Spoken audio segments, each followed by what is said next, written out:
dan berkuliah di Universitas Sari Mutiara Indonesia.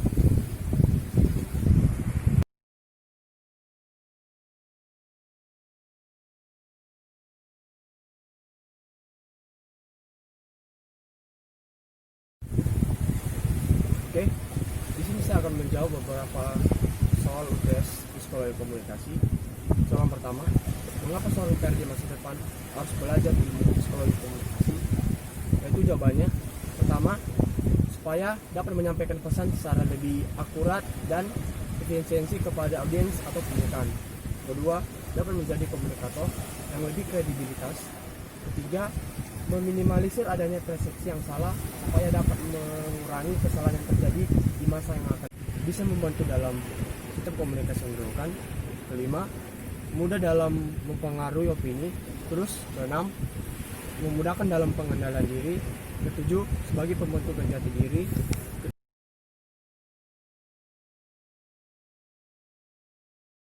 Oke, soal nomor 2, jelaskan pengertian tentang teori John Window bersama contohnya. Apa itu teori John Window? Teori John Window yaitu sebuah teori yang digunakan dalam membantu hubungan untuk memahami hubungan antara individu dengan orang lain.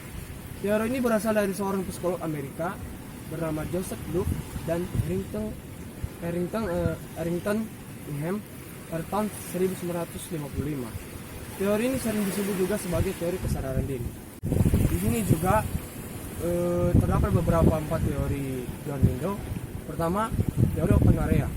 Open area ini sebuah informasi milik kita, informasi pribadi kita yang diketahui orang lain, misalkan seperti jabatan, pangkat, dan sebagainya. Contohnya, saya memiliki jabatan sebagai kadis pendidikan dan itu diketahui oleh semua orang. Terus kedua, hidden area. Hidden area ini sebuah informasi yang pribadi tapi bersifat privat dan tidak diketahui oleh orang lain. Contohnya seperti kondisi keuangan kita dan contohnya kondisi kesehatan kita. Oke, yang ketiga, blind area. Blind area merupakan sebuah sikap yang dimana orang lain sadar akan sikap tersebut sedangkan kita tidak. Contohnya cara mengatasi sikap grogi yang terlalu berlebihan dalam menghadapi suatu masalah. Kemudian keempat, non area. Non area ini berupa suatu sikap di mana pribadi individu dengan orang lain tidak mengetahui secara detail pribadi masing-masing.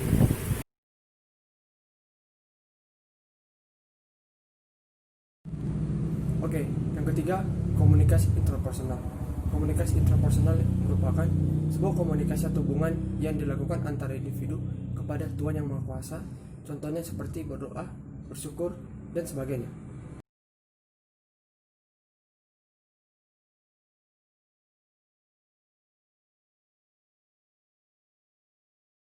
Di sini saya akan menjawab jawaban nomor 4.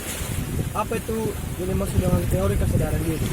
Teori kesadaran diri merupakan sikap atau pandangan terhadap diri sendiri dan biasanya meliputi aspek fisik, karakteristik, pribadi, dan sebagainya. Oke, saya akan menjawab tentang pengaruh konsep diri terhadap diri sendiri. Pertama itu gambaran diri atau self image, di mana sikap ini tercermin atau adanya secara sadar dan tidak sadar pada seseorang. Kemudian sikap ini mencakup tentang ukuran bentuk, fungsi, penampilan pada masa lalu. Ideal diri. Ideal diri merupakan sikap atau fungsi yang sensitif yang dimana individu berlaku yang semestinya atau standar. Sikap ini memberikan pengaruh keuntungan terhadap seseorang dan biasanya sikap ini memberikan pengaruh yang sangat besar dari orang tua dan guru. Sampai paling utama adalah pengaruh dari orang tua, karena orang tua memberikan pengaruh yang pertama kepada anaknya. Oke, yang ketiga itu harga diri. Harga diri merupakan suatu sikap yang dimana memberikan penilaian terhadap diri sendiri atas pencapaian yang dia raih selama dia berkarir.